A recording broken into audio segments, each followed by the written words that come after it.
नमस्कार साथियों। तो चलिए आज के दैनिक जागरण में क्या खास खबरें हैं उन्हें हम लोग एक एक करके देख लेते हैं। और याद रखिए दैनिक जागरण का राष्ट्रीय संस्करण है तो इसमें आप लोगों को महत्वपूर्ण खबरें ही देखने को मिलेगी। फलस्तीन को लेकर पुरानी नीति पर अड़िग भारत। प्रधानमंत्री मोदी ने फलस्तीन के राष्ट्रपति महमूद अब्बास से की फोन पर बात, मानवीय मदद का दिया भरोसा। भारत की अपील की इजराइल हमास संघर्ष में मानवीय कानूनों का पालन हो और $50 लाख की मदद भारत फलस्तीन को अगले 2 वर्षों में देगा। 2002 से लेकर 2023 के बीच भारत फलस्तीन को $2.95 करोड़ की मदद दे चुका है। गाजा में फंसे 4 भारतीयों को निकालना कठिन काम है। एक बात आप लोग देख रहे हैं कि अभी हाल ही में जो हमास संगठन है इसके द्वारा इजराइल पर हमला किया गया है, फिर आप देखते हैं कि इजराइल ने उस पर कार्रवाई की है, तो वही युद्ध चल रहा है और फलस्तीन और इजराइल के बीच लंबे संघर्ष चल रहा है लंबे समय से आप देखेंगे। और इस पर आपने देखी होगी एक क्लास भी हम लोगों ने ली हुई है, सामान्य अध्ययन प्लेलिस्ट सूची है ना, उसमें डली हुई है, उसे जरूर आप लोग देख ले। और फलस्तीन को बहुत सारे लोग देश नहीं मानते हैं और आप देखते हैं कि बहुत कम देशों ने आप देखते हैं कि इसे देश का दर्जा दिया है। 193 देशों में से आप देखिए 138 देशों ने दर्जा दिया हुआ है इसे देश का। देश की पहली रैपिड एक्स को मिला नमो भारत नाम। पीएम नरेंद्र मोदी शुक्रवार को देश की पहली रैपिड एक्स को गाजियाबाद में सहीबाबाद रैपिड एक्स स्टेशन से हरी झंडी दिखाकर रवाना करेंगे और regional rapid transit system RRTS की ट्रेनों को नमो भारत नाम से जाना जाएगा। पीएम वसुंधरा में जनसभा को संबोधित करेंगे। मुझे छोड़ नहीं रहा सीएम का पद, शायद छोड़ेगा भी नहीं, ये आप देखते हैं कि अशोक गहलोत कह रहे हैं। ये सब आप देखते हैं कि राजनीति की बात हो रही है और राजस्थान में क्या है कि इसी साल है चुनाव, ये आप जानते हैं। एक बार चलिए राजस्थान चलते हैं। देखिए ये हमारा प्यारा भारत है, इसमें आप देखेंगे ये राजस्थान आपको देखने को मिल जाएगा।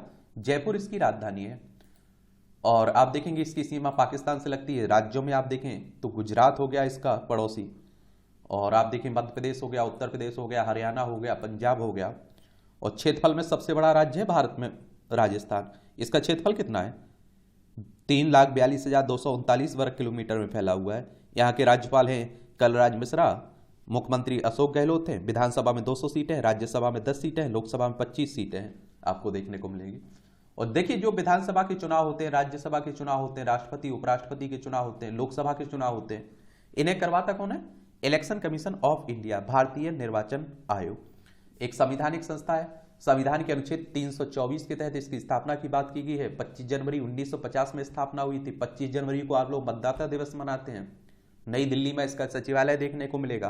पहले मुख्य चुनाव आयुक्त हमारे सुकुमार सेन थे। कौन थे? सुकुमार सेन थे, ये आप लोग याद रखिएगा। उत्तराखंड में मस्जिद मदेसर मदरसे पर चला बुलडोजर, जमीन मुक्त कराई गई। याद ही है उत्तराखंड में हल्द्वानी रुद्रपुर मार्ग में पर गुरुवार को पीपल पड़ाव रेंज में अवैध मस्जिद व मदरसे को तोड़ा गया है। उत्तराखंड आप देखिए उत्तर प्रदेश से अलग करके बनाया गया था। देहरादून इसकी राजधानी है। इसकी सीमा चाइना नेपाल से लगती है और राज्यों में हिमाचल प्रदेश उत्तर प्रदेश से लगती है। हमास से संघर्ष पूरी सभ्य दुनिया की लड़ाई है, नेतन्याहू कह रहे हैं। इजराइल के आप देखते हैं कि इजरायली प्रधानमंत्री ने कहा कि शांति के प्रयासों को पटरी से उतरना था हमास का मकसद। इजराइल पहुंचे ब्रिटिश पीएम ने किया आत्मरक्षा के अधिकार का समर्थन। साइबर धोखाधड़ी में 10 राज्यों में 76 स्थानों पर सीबीआई ने छापे। आजकल आप देख रहे हैं काफी इस तरह के धोखाधड़ी भी हो रही है, तो बच के रहा करिएगा। सीबीआई यानी कि सेंट्रल ब्यूरो ऑफ इन्वेस्टिगेशन की बात हो रही है। 1 अप्रैल 1963 में स्थापना हुई थी। नई दिल्ली में इसका हेडक्वार्टर देखने को मिलेगा आपको। पीएम मोदी को बदनाम करने के लिए महुआ ने लगाए थे अदानी पर आरोप। हीरानंदानी कह रहे हैं, दर्शन हीरानंदानी और हीरानंदानी समूह के सीईओ दर्शन ने हलफनामा दे किया सनसनीखेज दावा। महुआ मोइत्रा ने हीरानंदानी को संसद का लॉग इन पासवर्ड भी दे रखा था और इसके बदले में महंगे उपहार, यात्राओं का खर्च, अन्य कई सुविधाएं ली है। अभी आप देखते हैं महुआ मोइत्रा पर इस तरह के आरोप भी लग रहे हैं ना। टीएमसी की सांसद है। जब तक जीवित रहेंगे हमारा आपका संबंध रहेगा। भाजपा नेताओं की ओर इशारा करते हुए सीएम नीतीश बोले, याद है न इतिहास, तब हम और आप साथ थे। चलिए आप देखते रहिए। नीतीश कुमार आप देखते हैं कि सबके साथ रह लिए ना। भारत ने बांग्लादेश को 7 विकेट से हराया। जो आप देख रहे हैं कि विश्व कप हो रहा है ना, उसी की बात हो रही वनडे। पीएम स्वनिधि से 2 माह में जुड़े 4 लाख लाभार्थी। रेहड़ी पटरी वालों को कारोबार के लिए कर देने वाली पीएम स्वनिधि योजना में ने 2 महीने में 4 लाख नए लाभार्थियों को जोड़ा गया है। योजना के लाभार्थियों की संख्या 52 लाख के आंकड़ों के पार हो गई है, जो 14 अगस्त 2000 को 47.96 लाख थी। लाभार्थियों को संख्या 50 लाख 4 अक्टूबर को से आप देखें 52 लाख भी 15 दिन के भीतर हुई है। मानसून सामान्य तारीख से 4 दिन बाद भारत से लौटा। आप देखें अब मानसून खत्म हो चुका है, अब ठंड आने वाली है। दुनिया के पहले पुरुष गर्भ निरोधक का भारत में क्लिनिकल परीक्षण पूरा हुआ। आईसीएमआर का दावा, सुरक्षित और असरदार है यह गर्भ निरोधक। 25 से 40 साल की उम्र के 303 प्रतिभागी किए गए हैं अध्ययन में शामिल। इसमें आप देखेंगे बस के पीछे और आसपास की चीजें भी देख सकेंगे ड्राइवर। अब आप देखेंगे सुरक्षा के लिए यात्री बसों के ड्राइवर को मिलेगी अप्रत्यक्ष विजन की सुविधा। बसों को नए मानकों में ड्राइवरों के लिए कैमरा आधारित फीचर भी होगा इसमें। मई 2025 से यात्री बसों के लिए सुरक्षा के नए मानक लागू होंगे। इनके आधार पर आप देखते हैं ये बसों की रेटिंग होनी है। और डिजिटल मॉनिटर बस ड्राइवरों के लिए ब्लाइंड स्पॉट पर सीमित दृश्यता की समस्या को दूर करने में होगा सक्षम। अच्छी बात है, सड़क दुर्घटनाएं कम होंगी। पति पर इतना बोझ ना डालें कि शादी सजा बन जाए। ये आप देखते हैं हाईकोर्ट करा है, झारखंड हाईकोर्ट करा है। इस तरह के पारिवारिक मामले आ रहे हैं ना ज्यादा। क्लासिकल शतरंज में कार्लसन को कार्तिकेयन मुरली ने हराया। आप देखते हैं, देखिए आप देख रहे हैं जो नमो भारत रैपिड एक्स, 30,274 करोड़ है प्रोजेक्ट की कुल अनुमानित लागत। और 2.94 रुपये प्रति किलोमीटर है किराया। साहिबाबाद से दुहाई तक 50 रुपये लगेंगे। 17 किलोमीटर लंबा है प्राथमिक खंड साहिबाबाद से दुहाई के बीच। चलिए ये आप देखिए सष्टम दिन है नवरात्रि का। और आप देखिए कात्यायनी शारदीय नवरात्र की षष्ठी तिथि में देवी के छठे स्वरूप मां कात्यायनी का दर्शन, पूजन, ध्यान, साधना और पुरुषार्थ का कामना से आप देखते हैं कि आराधना की जाती है इसमें।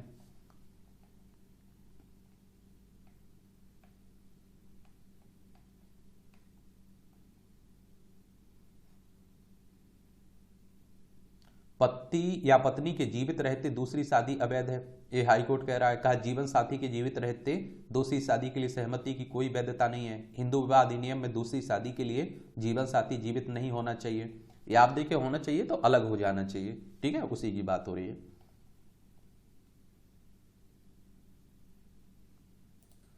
दुनिया के लिए भी कुशल पेशेवर पैदा कर रहा है भारत। ये कौन कह रहा है? प्रधानमंत्री साहब कह रहे हैं। महाराष्ट्र में 511 प्रमोद महाजन ग्रामीण कौशल विकास केंद्रों का किया है उद्घाटन प्रधानमंत्री साहब ने। भारत ने चीन की बेल्ट एंड रोड पहल पर अपना विरोध जताया है, क्योंकि आपको बता दूं कि ये हमारे जो पाकिस्तान कब्जा किए हुए हैं ना जम्मू कश्मीर वाले हिस्से पर, पीओके वाले पर, इसी पर आप देखिए यहीं से होकर गुजरती है, इसलिए हम लोग इसका विरोध करते हैं। अदानी सबों के मामले में अपनी जांच समय पर पूरी करे सेबी, एक कांग्रेस कह रही है। आप देखते हैं कि कांग्रेस ने भी बहुत सारे अडानी पर आरोप लगाए हैं। और देखिए सेबी की बात करें तो security and exchange board of India की बात हो रही है। इसकी स्थापना की अगर हम लोग बात करें तो आप देखेंगे 12 अप्रैल 1988 में इसकी स्थापना हुई थी। मुंबई महाराष्ट्र में आपको इसका हेडक्वार्टर देखने को मिल जाएगा। अंतर्राष्ट्रीय सीमा पर आपसी सहमति का उल्लंघन बर्दाश्त नहीं है, बीएसएफ कह रहा है। अर्निया में सीज फायर उल्लंघन के बाद बीएसएफ और पाकिस्तानी रेंजरों के बीच हुई है फ्लैग मीटिंग। पाकिस्तानी कलाकारों पर प्रतिबंध लगाने की याचिका बॉम्बे हाईकोर्ट ने रद्द की है। कहा देशभक्त होने के लिए विदेशियों के विरोध की जरूरत नहीं है। अच्छा व्यक्ति देश में शांति सद्भाव की गतिविधियों का स्वागत करेगा। भारत ने G20 वर्चुअल सम्मेलन के लिए दिया निमंत्रण। ये आप देखते हैं कि इस साल हम लोगों ने सदस्यता की है ना G20 की। चलो G20 के बारे में हम लोग कुछ बातें कर लेते हैं। अब इसे अगर G20 ना कहा जाए, G21 कहा जाए तो अच्छी बात है, क्योंकि आप सभी जानते हैं कि इसमें 21 मेंबर हो चुके हैं। अब 26 सितंबर 1999 में इसकी स्थापना हुई थी। 2008 में पहला राष्ट्राध्यक्ष शासन अध्यक्षों का शिखर सम्मेलन हुआ था। अंतर्राष्ट्रीय संगठन है ना ये, वैश्विक अर्थव्यवस्था में प्रमुख मुद्दों पर चर्चा करने के लिए व्यवस्थित रूप से महत्वपूर्ण औद्योगिक और विकासशील अर्थव्यवस्थाओं को एक साथ लाना इसका काम है। 21 सदस्यों में आप देखिए अर्जेंटीना हो गया, ऑस्ट्रेलिया हो गया, ब्राजील हो गया, कनाडा हो गया, चीन हो गया, फ्रांस हो गया, जर्मनी हो गया, भारत हो गया, इंडोनेशिया हो गया, इटली हो गया, जापान हो गया, मैक्सिको हो गया, दक्षिण कोरिया, रूस, सऊदी अरब, दक्षिण अफ्रीका, टर्की, यूनाइटेड किंगडम, संयुक्त राज्य अमेरिका, अफ्रीकी संघ, यूरोपीय संघ इसमें आप लोगों को देखने को मिलेगा। ठीक है। पीएम उज्ज्वला योजना के लाभार्थी अब जिला समिति तय करेगी। जिलाधिकारी की अध्यक्षता में बनेगी कमेटी। पहले तेल कंपनियां करती थी लाभार्थियों का चयन, देश के सभी जिलों में बनाई जाएंगी। आप देखते हैं कि जिला उज्ज्वला समिति, जिम्मेदारियां तय की गई हैं। ये आप देखते हैं कि मई 2016 में शुरू की गई थी, जो गैस सिलेंडर दिया जाता है ना महिलाओं को के नाम पर, उन्हीं की बात हो रही। मालदीव सरकार के साथ बेहतर संबंधों को लेकर भारत आशान्वित है, क्योंकि आप देखते हैं कि यहाँ सरकार बदल चुकी है, तो वो चाइना समर्थित आप देखते हैं कि सरकार आ चुकी है। अंगदान में भागीदारी बनेंगे उच्च शिक्षण संस्थान। यूजीसी ने पत्र जारी कर संस्थानों से की अपील। NOTTO भरवा रहा है ऑनलाइन संकल्प पत्र। लोगों का मार्गदर्शन करने के लिए 24 घंटे उपलब्ध है टोल फ्री हेल्पलाइन नंबर। देखिए अंगदान हमारे देश में क्या है कि कम आप देखते हैं कि ये चलन है, और आप देखिए किसी की दुर्घटना में मौत हो जाती है, रोड एक्सीडेंट में आप देखते हैं लाखों लोगों की डेथ होती है। अब उनके शरीर का कोई भाग उनके काम का तो बचा नहीं है, लेकिन अगर वो किसी को दान कर देते हैं, उनका परिवार किसी को दान कर देता है, तो आप देखेंगे बहुत सारे लोगों की जान बचाई जा सकती है। अब आप देखिए एक चुनाव है मध्य प्रदेश, छत्तीसगढ़, राजस्थान, तेलंगाना और मिजोरम में, तो वही सब चल रही हैं राजनीति की बातें।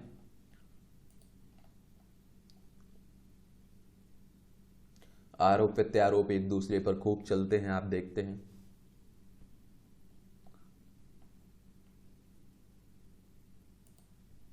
देश का सबसे ऊंचा राष्ट्रीय ध्वज ये अमृतसर में गुरुवार को अटारी सीमा पर आप देखते हैं कि 418 फीट ऊंचे पोल पर राष्ट्रीय ध्वज लहराया। यह देश का सबसे ऊंचा राष्ट्रीय ध्वज है। इसे केंद्रीय मंत्री नितिन गडकरी ने फहराया है। 418 फीट ऊंचा कुल लंबाई है, आप देखते हैं ऊंचाई है लगभग 40 मंजिला भवन की ऊंचाई के जितना। 90 किलोग्राम ध्वज का वजन है। 120 फीट और 80 फीट लंबाई व चौड़ाई है। 3.5 करोड़ रुपए पोल ध्वज पर कुल लागत। 1.5 वर्ष कुल समय लगा इसमें। ये आप लोग देख रहे हैं। पंजाब के राज्यपाल ने चिताया सख्त हुआ तो राष्ट्रपति से करूंगा कार्रवाई की मांग। राज्यपाल बनाम यहाँ सरकार के बीच खूब तनातनी चलती रहती है। जहां आप देखिए केंद्र में अलग सरकार है, राज्य में अलग सरकार है, तो राज्यपाल के बीच और वहां के मुख्यमंत्री के बीच हमेशा तनातनी देखी जाती है।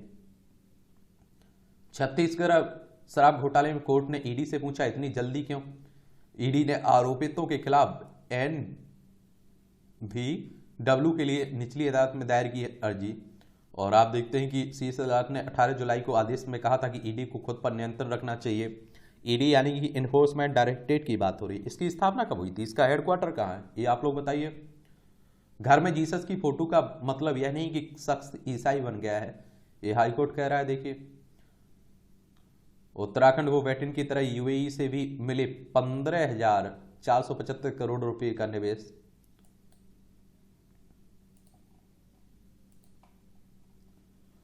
छत्तीसगढ़ लोक सेवा आयोग 2022 की भर्ती में भी सामने आया फर्जीवाड़ा। चयनितों से अधिक अंक पाने के बाद भी 3 अभ्यर्थी को नहीं बुलाया गया साक्षात्कार के लिए। ये आप देख रहे हैं कि हर राज्य में भर्तियों में घोटाले होते हैं।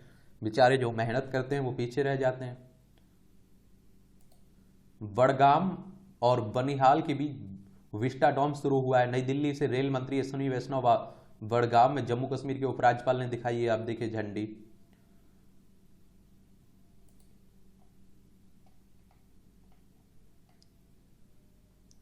आय से अधिक संपत्ति मामले में कर्नाटक के उप मुख्यमंत्री शिव कुमार को झटका लगा है। सीबीआई की प्राथमिकी को चुनौती देने वाली याचिका खारिज हुई है ना इनकी। कर्नाटक हाईकोर्ट ने सीबीआई से 3 महीने में आप देखें जांच पूरी करने को कहा है।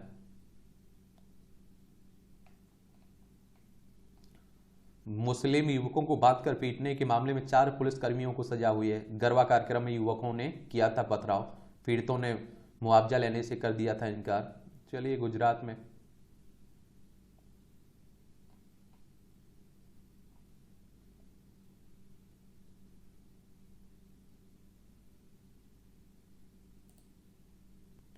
कभी घर में भोजन के थे लाले, आज हैं 5 पेट्रोल पंप की स्वामिनी। निर्णय और नेतृत्व क्षमता से सवारी बिहार में मुंगेर की सुपोर जमुआ गांव की सरायका सिंह की जीवन यात्रा। धन की कमी थी फिर भी किया पेट्रोल पंप का आवेदन। एक बात आप लोगों को जान लेना चाहिए कि देखिए, अगर आप मेहनत करते हैं और सही दिशा में मेहनत करते हैं, ईमानदारी से मेहनत करते हैं, तो एक दिन आप सक्सेस जरूर होंगे, सफल जरूर होंगे। तो ईमानदारी से लगे रहिए अपने। न्यूज क्लिक मामले में सुप्रीम कोर्ट ने दिल्ली पुलिस से मांगा जवाब। पुरकायस्थ और चक्रवर्ती की याचिकाओं पर 30 अक्टूबर तक मांगा जवाब। दिल्ली हाईकोर्ट ने 13 अक्टूबर को खारिज कर दी थी दोनों की याचिकाएं। ये आप देखते हैं कि न्यूज क्लिक एक एजेंसी है, न्यूज एजेंसी, उस पर चाइना से फंडिंग के आरोप लग रहे हैं।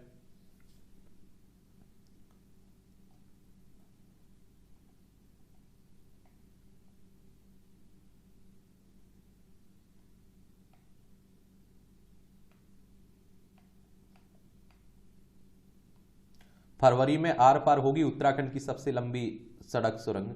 यमुनोत्री हाईवे पर आप देखिए सिल्क क्यारा और जंगल चट्टी के बीच करीब 4 किलोमीटर हो चुका है डबल लेन सड़क सुरंग का निर्माण। सुरंग निर्माण के बाद 26 किलोमीटर कम हो जाएगी गंगोत्री और यमुनोत्री के बीच की दूरी। ये अलवेदर रोड प्रोजेक्ट 2017 की विधानसभा चुनाव से ठीक पहले प्रधानमंत्री मोदी ने चारधाम राजमार्ग विकास योजना की शुरुआत की थी। इसे ऑल वेदर रोड प्रोजेक्ट भी कहा जाता है। इस योजना का उद्देश्य तीर्थ यात्रियों के चारों धाम यमुनोत्री, गंगोत्री, केदारनाथ और बद्रीनाथ की राय को सुगम और सुरक्षित बनाना है और इसका एक महत्वपूर्ण पहलू देश की सुरक्षा से भी जुड़ा हुआ है। अब आप देखिए 5 दिन के मृत शिशु के अंगों से 3 बच्चों को नई जिंदगियां मिली हैं। तो इस तरह के आप देखते हैं कि कोई गलत काम नहीं है। समझ रहे हैं आप लोग? अगर हमारे शरीर का कोई भाग हमारे काम का नहीं बचा हुआ है, हमारे परिवार के काम का नहीं बचा हुआ है, तो किसी और के काम आए, अच्छी बात है। और मुझे लगता है कि अंग दान से बड़ा कोई दान होता है। अब आप देखें ये संपादकीय पाठ है और आप लोगों से हमेशा कहता हूं कि ये प्रीलिम्स हो, मुख्य परीक्षा हो, आपका इंटरव्यू हो, एक सामान्य जानकारी हो, हर जगह मदद पहुंचाता है। तो ये सब पढ़ा करिएगा। संकट में काम आने वाला मित्र है इजराइल। तो मित्रों का चयन सदैव सोच समझकर और अपने हितों को ध्यान में रखकर करना चाहिए। यह बात अंतर्राष्ट्रीय संबंधों के मामले में भी लागू होती है। हम इसकी अनदेखी नहीं कर सकते हैं कि जवाहरलाल नेहरू की ओर से अनुपयुक्त मित्र का चयन करने के बाद के कारण ही हमने चीन के हाथों पराजय झेली थी। मित्र सोवियत संघ ने उस कठिन दौर में भारत की मदद नहीं की थी। आखिरकार भारत को अमेरिका के सामने मदद के लिए हाथ पसारना पड़ा और प्रधानमंत्री अटल बिहारी वाजपेयी ने इजराइल से दोस्ती करके पाकिस्तान के खिलाफ कारगिल की कठिन लड़ाई जीती। और आप देखिए 1962 के आसपास हमें साम्यवादी अंतरराष्ट्रीयवाद से लड़ना पड़ा था। 1962 में चीन से युद्ध के बाद भारतीय कम्युनिस्ट पार्टी यानी कि सीपीआई 2 हिस्सों में बट गई। वैसे सीपीआई से निकलकर 1964 में गठित सीपीएम अर्थात आप देखिए मार्क्सवादी कम्युनिस्ट पार्टी में शामिल हुए नेताओं ने भी जब चीन का ही साथ दिया था। आज हमें इस्लामिक अंतरराष्ट्रीयवाद से जूझना पड़ रहा है और यह किसी से छिपा नहीं है कि इस मामले में देश के कुछ लोग दल एवं संगठन राष्ट्र की मुख्यधारा से अलग राय रखते हैं। कठिन दौर में इजराइल ही हमारी मदद कर सकता है। इसे ध्यान में रखते हुए प्रधानमंत्री मोदी ने इजराइल हमास युद्ध में इजराइल के साथ खड़े होने का निर्णय किया है। यह देश हित में है। कारगिल युद्ध के समय हमारी मदद करके इजराइल ने यह साबित किया था कि गाड़े वक्त में वही मदद कर सकता है, यानी कि बुरे वक्त में। 1971 के युद्ध में भी इजराइल ने हमारी मदद की थी, जब तक उससे हमारा राजनयिक संबंध नहीं था। इजराइल ने भारत का पूर्ण राजनयिक संबंध 1992 में कायम हुआ। तब तक संबंध न होने के कारण इस्लामी देशों की नाराजगी का भय भी था और वोट बैंक की घरेलू राजनीति भी थी। इजराइल से संबंधों को मजबूत बनाने में मोदी सरकार ने विशेष सक्रियता दिखाई और इसके चलते आज दोनों देशों के संबंध कहीं अधिक आप देखिए प्रगाढ़ हैं। और आप देखिए 1962 के युद्ध के समय सोवियत संघ ने कहा था हम मित्र भारत और भाई चीन के बीच के झगड़े में हस्तक्षेप नहीं कर सकते हैं। बाद में यह पता चला कि चीन ने भारत पर हमला करने से पहले सोवियत संघ की सहमति ले ली थी। और यह बात सही है कि बांग्लादेश युद्ध के समय सोवियत संघ की मदद से भारत के बहुत काम आई थी, लेकिन उसने हमेशा अपनी कम्युनिस्ट विचारधारा के हिसाब से ही कदम उठाया है और अधिकतर देश राष्ट्र हित को ध्यान में रखकर ही फैसले करते हैं। और आप देखिए, लेकिन आज़ादी के बाद भारत सरकार ने कई बार भावनाओं से काम लिया है जो अव्यवहारिक साबित हुए और हमें उसके दुष्परिणाम भी भुगतने पड़े। आज यदि मोदी सरकार रूस यूक्रेन युद्ध में निष्पक्ष हुई है, राष्ट्र हित में, कारगिल संघर्ष के समय की विषम स्थिति याद करें, पाकिस्तानी सैनिक तब ऊंची पहाड़ियों पर छितरे हुए थे और उन्हें वहां से भगाने के लिए हमारी सेना को उच्च तकनीक वाले हथियार चाहिए थे। इसके अतिरिक्त सैटेलाइट की सुविधा की जरूरत थी, गोला बारूद की भी कमी थी। किसी अन्य देश ने हमारी मदद नहीं की। उस विकट स्थिति में इजराइल ने हमें सब कुछ दिया था और जिसकी हमें जरूरत थी। यहाँ तक कि चालक रहित विमान और बराक मिसाइल सिस्टम भी। अन्य देशों ने भारत को ऐसी मदद करने से इजराइल को रोका भी, लेकिन उसने उनकी परवाह न करके हमारी मदद की थी और उसी मदद के कारण हम पाकिस्तानी सैनिकों को अपने भूभाग से भगा सके थे। दूसरी ओर यह देखें कि चीन युद्ध के समय सोवियत संघ ने क्या किया। 1987 में आप देखिए, मशहूर वकील और लेखक एजी नूरानी ने चीनी दस्तावेजों और सोवियत प्रकाशन के संदर्भ देते हुए अपने शोधपूर्ण लेख में लिखा था कि जब चीनी नेताओं ने सोवियत संघ के नेता निकिता खुश्चेव को बताया कि सीमा पार भारत का रुख आक्रामक है, तो उन्होंने आप देखते हैं कि भारत के खिलाफ चीनी कार्रवाई को मंजूरी दी थी। नूरानी के अनुसार 2 नवंबर 1963 को चीनी अखबार द पीपुल्स डेली ने लिखा था कि 8 अक्टूबर 1962 को चीनी नेता ने सोवियत राजदूत से कहा था कि भारत हम पर हमला करने वाला है और यदि ऐसा हुआ तो चीन खुद अपनी रक्षा करेगा। 13 अक्टूबर 1962 को खुश्चेव ने चीनी राजदूत से कहा था कि हमें भी ऐसी जानकारी मिली, यदि हम चीन की जगह होते तो हम भी वैसा ही कदम उठाते जैसा कदम उठाने को वह सोच रहा है। इसके बाद 20 अक्टूबर 1962 को चीन ने भारत पर हमला कर दिया था। सोवियत संघ की ओर से चीन का समर्थन करने का प्रमाण सोवियत कम्युनिस्ट पार्टी के अखबार प्रावादा में भी मिलता है। 25 अक्टूबर 1962 को प्रावादा ने अपने संपादकीय में लिखा है कि चीन मैकमोहन रेखा को नहीं मानता है और हम इस मामले में चीन का समर्थन करते हैं। 5 नवंबर 1962 को इसी अखबार ने लिखा, भारत को चाहिए कि वह चीन की शर्त मान ले। और आप देखिए, चीनी हमले के समय हमारी सेना के पास ना तो गर्म कपड़े थे ना ही जूते थे। जब चीन ने हमला किया तो भारतीय सेना ने कैसे मुकाबला किया। एक युद्ध संवाददाता के अनुसार हम युद्ध के बिल्कुल तैयार नहीं थे और हमारी सेना के पास अस्त्र शस्त्र की बात तो छोड़िए, कपड़े तक नहीं थे। वास्तव में प्रधानमंत्री नेहरू कभी सोचा ही नहीं था कि चीन हमारे ऊपर हमला करेगा। और चीन के हमले के दौरान अंबाला से जिन 200 सैनिकों को एयरलिफ्ट किया गया था, उन्होंने सूती कमीजें और नेकर पहने रखे थे। उन्हें बॉम्बडीला में एयर ड्रॉप किया गया था जहां तापमान -40 डिग्री था। इतनी भीषण ठंड का सामना नहीं कर सके। और 14 नवंबर 1962 को रक्षा मंत्री वाई चौहान ने पुणे में कहा था, हमें यह भ्रम नहीं पालना चाहिए कि चीन के खिलाफ सोवियत संघ हमारा साथ देगा। कुल मिलाकर अतीत में जब हमने सही दोस्त का चयन नहीं किया तो हमारे साथ धोखा हुआ है। बाद में जब हम सावधान हुआ तो स्थिति सकारात्मक दिशा में बदली और इसी कारण इजराइल से मित्रता घनिष्ठ हुई है। इस घनिष्ठता को और बढ़ाने की जरूरत है क्योंकि वह हमारा सच्चा मित्र और संकट में हमारा साथ देता है। लेखक, राजनीतिक विश्लेषक, वरिष्ठ स्तंभकार है, इनका नाम है सुरेंद्र किशोर। इनके द्वारा ये आर्टिकल लिखा गया है। सार्वजनिक परिवहन का नया आयाम, रैपिड एक्स से शहरी ढांचे के विकास का संतुलित रूप आकार लेने के साथ ही बेहतर कनेक्टिविटी सुनिश्चित होगी। जो आप देख रहे हैं ना, दिल्ली और उसके आसपास के इलाके विश्व की सबसे बड़ी नगरीय बस्तियों में से एक है। इसके इलाके के संतुलित और सतत विकास के लिए सक्षम, किफायती सार्वजनिक परिवहन के अपरिहार्य पहलू है और दिल्ली एनसीआर की ऐसी आवश्यकता की पूर्ति के लिए national capital regional transport corporation ने रैपिड एक्स जैसा विकल्प उपलब्ध करवाया है। यहां भी आप देखेंगे एक कॉलम लिखा जाता है, अध्यात्म की शक्ति। भारतीय परंपरा में वर्ष में 2 बार नवरात्रि आती है, चैत और शारदीय। नवरात्र पर्व शक्ति उपासना और स्वयं को शक्ति संपन्न बनाने का विशिष्ट पर्व है। ये अनुशासन का अभाव, यह अच्छी बात है कि सड़क सुरक्षा के तहत यात्री बसों के ड्राइवरों को कुछ नई सुविधाओं से लैस करने के कदम उठाए जा रहे हैं। जो कैमरे की बात हो रही है, इससे आप देखते हैं कि दुर्घटनाएं भी कम होंगी। देखिए, अब आप देखते हैं कि सड़क परिवहन और राजमार्ग मंत्रालय की ओर से हाल में जारी आंकड़ों के अनुसार 2022 में मार्ग दुर्घटनाओं में 1.68 लाख लोगों ने अपनी जान गंवाई है। समझ रहे हैं। बचानी होगी साख। बिहार में आए दिन हत्या, लूट और अपहरण की घटनाओं से पुलिस की साख पर सवाल उठ रहे हैं। तो उसी को एक गर्भ में पल रहे बच्चे का अधिकार। अभी हाल ही में सुप्रीम कोर्ट में ये मामला रहा ना। हाल ही में सुप्रीम कोर्ट ने 26 सप्ताह की गर्भवती महिला को गर्भपात की इजाजत देने से इनकार करते हुए आजन्मे बच्चे के हित में फैसला सुनाया। कोर्ट ने कहा है कि गर्भस्थ भ्रूण में कोई विकृति नहीं है और वह ठीक है, ऐसे में कानून से परे नहीं जा सकते हैं। गर्भावस्था की अवधि के 24 सप्ताह से अधिक हो गई है जो मेडिकल टर्मिनेशन ऑफ प्रेगनेंसी की अनुमति की सीमा में नहीं आता है, इसलिए गर्भपात की इजाजत नहीं दी जा सकती। इसलिए अनुमति तभी दी जा सकती है जब भ्रूण में कोई विसंगति हो या गर्भवती महिला की जान को खतरा हो। महिला का प्रसव तय समय में होगा और 27 वर्षीय मां ने कोर्ट में याचिका दाखिल कर 26 सप्ताह का गर्भ गिराने की इजाजत मांगी थी। Medical termination of pregnancy act 2021 के अनुसार गर्भवती महिला 24 हफ्ते तक गर्भपात करा सकती है। यौन उत्पीड़न, दुष्कर्म, नाबालिग या फिर गर्भावस्था के दौरान वैवाहिक स्थिति में बदलाव, विधवा और तलाक, दिव्यांग और मानसिक रूप से बीमार महिलाओं को गर्भपात की अनुमति है और साथ ही वे महिलाएं भी गर्भपात करा सकती हैं जिनके गर्भ में पल रहे भ्रूण में कोई कमी हो, विकृति हो।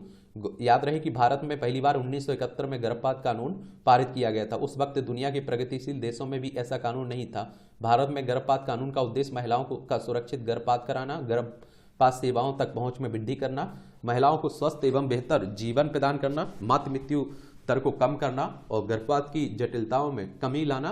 कानून में गर्भपात की सीमा बढ़ाए जाने का प्रावधान किसी विशेष वर्ग की महिलाओं के लिए नहीं बल्कि सभी महिलाओं को बड़ी राहत देने के लिए है। एक महिला गर्भ धारण करे या नहीं उसका व्यक्तिगत मामला है। उसे संविधान के अनुच्छेद 21 के तहत गरिमा के साथ जीवन जीने और निजता का अधिकार है और इसको ध्यान में रखते हुए 2010 में सुप्रीम कोर्ट ने लिव इन रिलेशनशिप को मान्यता दी और इससे अगर कोई अविवाहित महिला लिव इन रिलेशनशिप के दौरान सहमति से बनाए गए संबंध रिश्तों से गर्भवती हुई है और व्यक्तिगत कारणों से अपने रिश्तों को आगे नहीं बढ़ाना चाहती है तो आप देखो वह भी 24 हफ्ते में गर्भपात कराने की हकदार है। ध्यान रहे कि 24 सप्ताह से ऊपर यानी कि 26 सप्ताह या इससे आगे से गर्भ सप्ताह में गर्भ में पल रहे शिशु को जीने की उम्मीद ज्यादा बढ़ती जाती है। ऐसे में किसी मासूम को दुनिया में आने से रोकना अनुचित ही नहीं महापाप भी है। सुप्रीम कोर्ट ने गर्भ में पल रहे बच्चे को दुनिया में आने की इजाजत देकर समाज को महत्वपूर्ण संदेश दिया है।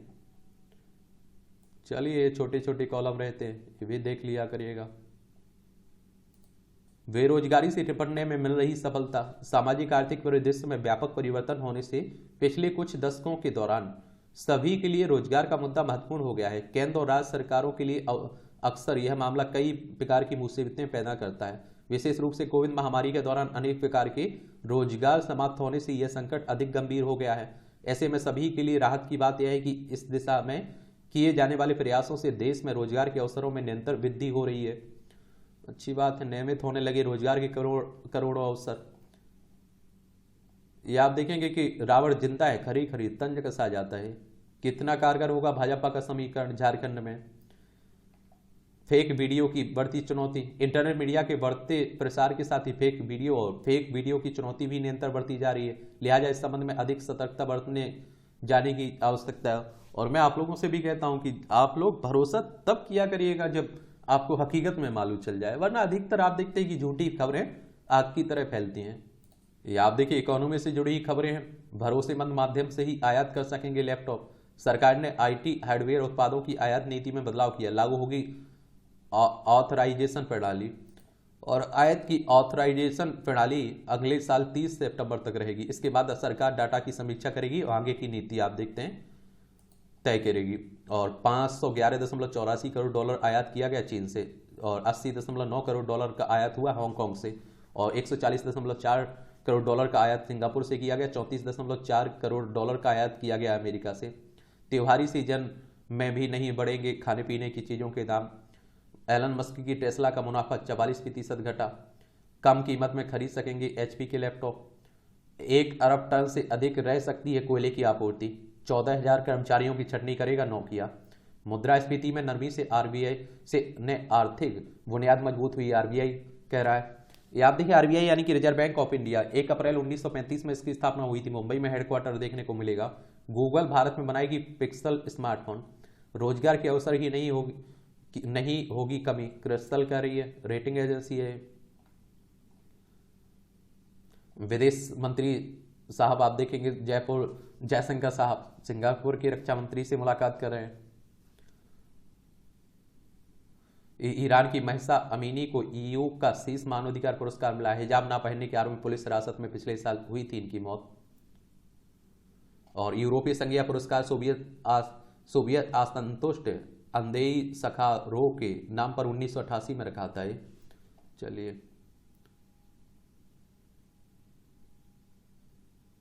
ओमान में शिव मंदिर में केंद्रीय मंत्री मुरलीधरन ने पूजा की है।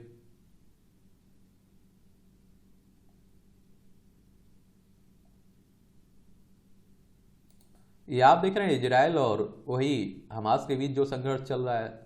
ये आप देखेंगे कि 1956 में कि सुएज संकट के बाद इजराइल और अरब देशों के संबंध और खराब हुए थे। 1967 में मिस्र ने इजराइल पोतों के लिए तेहरान खाड़ी बंद करने की घोषणा की थी। 6 दिन के युद्ध में मिस्र ने गाजा पट्टी, सीरिया ने गोलन हाइट्स गवा दिया और जॉर्डन ने पूर्वी यरूशलेम और वेस्ट बैंक में नियंत्रण खो दिया था। 1969 और 1973 की लड़ाई इजराइल, मिस्र और सीरिया के बीच हुई थी। अमेरिका और सोवियत संघ ने भी अपने अपने पक्ष की लड़ाई में मदद की थी, लेकिन हर बार आप देखिए इजराइल की जीत हुई है।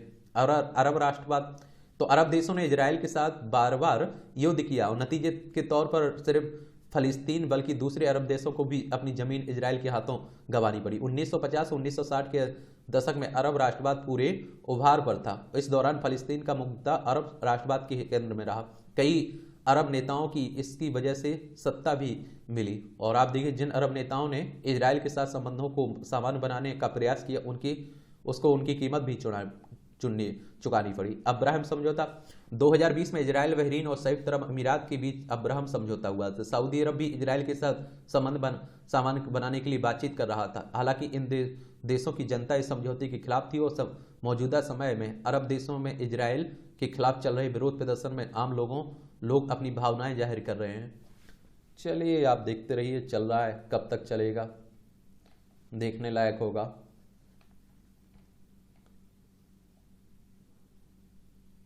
हमास इजराइल किसने किया युद्ध अपराध, ये सब आप देखिए।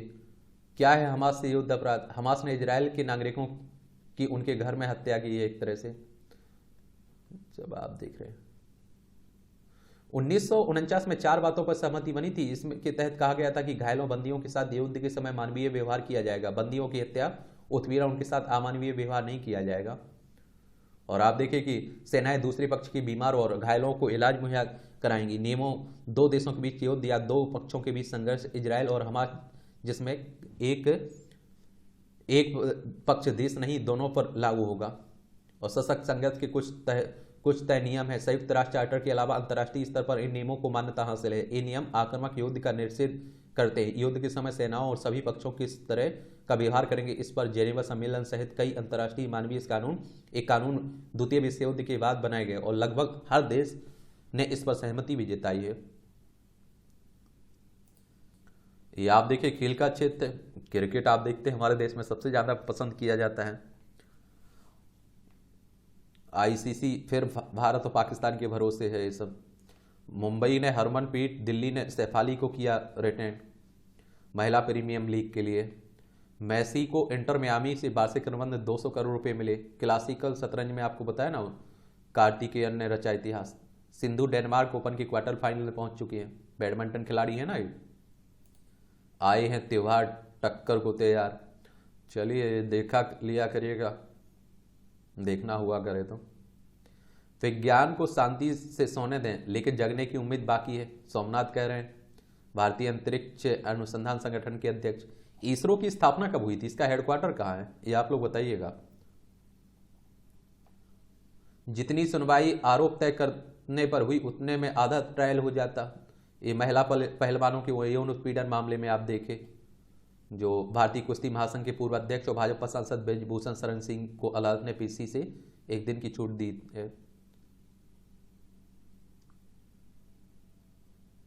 यहां भी आप लोगों को जनरल नॉलेज की जानकारी मिल जाती है, परीक्षा के पॉइंट व्यू से भी पॉइंट मिल जाते हैं। शुक्र की कक्षा में जाने वाला पहला अंतरिक्ष यान बना वेनेरा 9। 1975 में आज ही सोवियत अंतरिक्ष यान वेनेरा 9 शुक्र की कक्षा में जाने वाला पहला अंतरिक्ष यान बना था। इसे 8 जून को लॉन्च किया गया था। यह किसी अन्य ग्रह की सतह से तस्वीर भेजने वाला पहला अंतरिक्ष यान भी था। यान का उद्देश्य शुक्र के वातावरण का अध्ययन करना था। सिडनी में ओपेरा हाउस पहली बार जनता के लिए खोला गया। 1973 में आज ही ऑस्ट्रेलिया के सिडनी में ओपेरा हाउस को जनता के लिए खोला गया था। दुनिया की सबसे प्रतिष्ठित इमारतों में से एक ओपेरा हाउस को वास्तुकार जॉन ओबर्ग ने डिजाइन किया था। इसका निर्माण 1959 में शुरू हुआ। इसकी लागत आप देखिए $10 करोड़ से अधिक थी। हाईकोर्ट की चीफ जस्टिस बनने वाली पहली महिला थी लीला।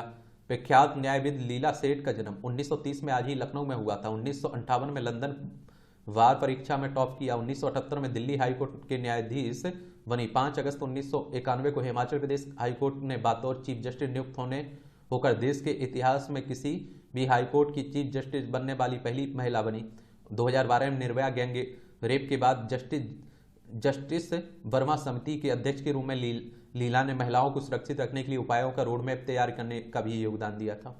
पालतू कुत्ते चेहरे पर अधिक करते हैं हमला और बच्चों को बनाते हैं ज्यादा शिकार। ये आपने देखा है, इस तरह के कई मामले आ रहे ना सामने, तो ये आप लोग देख लिया करिए, दूर रहा करिए। मैं तो कहता हूं नए एआई उपकरण से आसान हो सकती है डायबिटीज जांच। आर्टिफिशियल इंटेलिजेंस की बात हो रही है। बाल झड़ने की समस्या से परेशान पुरुषों में आधे 25 वर्ष से कम उम्र के हैं। रूसी है मुख्य कारण। पुरुषों के बालों के झड़ने का प्रमुख कारण रूसी है। 25 वर्ष से कम आयु के 65% भारतीय पुरुषों के बाल झड़ने की समस्या की यह वजह है। इसमें खोपड़ी में खुजली, सूजन व जलन होती है जो अंततः बालों के झड़ने का कारण बनती है। तनाव और चिंता भी एक बड़ा कारण है। गैस्ट्रोइंटेस्टाइनल समस्याओं जैसे सूजन, गैस और संबंधित समस्याओं से जूझ रहे पुरुषों में भी यह समस्या है। 10 में से 6 भारतीय पुरुष तनाव की वजह से समस्या से जूझ रहे हैं। 10 में से 3 पुरुष अनियमित नींद की वजह से इसके शिकार है। 37% युवाओं में आंतों से जुड़ी समस्याओं की वजह से शिकायत है। ये पगोड़ा उत्सव म्यांमार के शान राज्य में स्थित फोंग डाओ पगोड़ा की वार्षिक उत्सव के अंतर्गत गुरुवार को भव्य नौका की बुद्ध में मूर्तियों के साथ प्रसिद्धि एनेले झील में शोभा यात्रा निकली है। इस दौरान यह झील पर बसे विभिन्न गांवों से होकर गुजरती है। इसमें अन्य नौकाओं से बड़ी संख्या में बौद्ध श्रद्धालुओं सहभागी बनते हैं और धर्मस्थल दर्शन संस्कृति का उल्लास चरम पर दिखता है। यह उत्सव देश के सबसे बड़े उत्सवों में से एक है जो प्रतिवर्ष अक्टूबर में मनाया जाता है और कोरोना महामारी तथा 2021 में देश में सैन्य तख्तापलट के बाद इस उत्सव की वापसी हुई है। टूटे हुए 2 दांतों से साते चोर तक पहुंची पुलिस। देखिए महाराष्ट्र की बोरीवली की पुलिस की एक चोर को उनके टूटे हुए दांतों की मदद से पकड़ने में कामयाब रही। अभियुक्त की पहचान 29 साल के रोहित राठौड़ के रूप में की गई। यह एक अपार्टमेंट में दूसरी मंजिल पर चोरी करने घुसा था और रसोई की खिड़की से कूदकर भागा था। सीसीटीवी फुटेज में आरोपित को इमारत से गिरते हुए देखा गया था। उसका एक पैर फ्रैक्चर हो गया था। मौके से पुलिस को 2 दांत मिले थे। पुलिस ने उसे पकड़ने के लिए 400 से अधिक अस्पतालों की तलाशी की। आखिरकार बकोला के एक अस्पताल में उसने इलाज कराते हुए पकड़ा गया था। ये मूवियों से जुड़ी खबरें रहती हैं, पढ़ लिया करिएगा पढ़ना हो तो। और इस तरह से आप देखेंगे कि आज के न्यूज़पेपर की कहानी खत्म होती है। आप लोग पढ़ते रहिए, एंजॉय करते रहिए, मेहनत करिए आप लोग ईमानदारी से। मेरी तरफ से आप लोगों को शुभकामनाएं हैं और आपको अपनी मंजिल जरूर मिलेगी अगर 100% ईमानदारी से आप मेहनत करेंगे तो।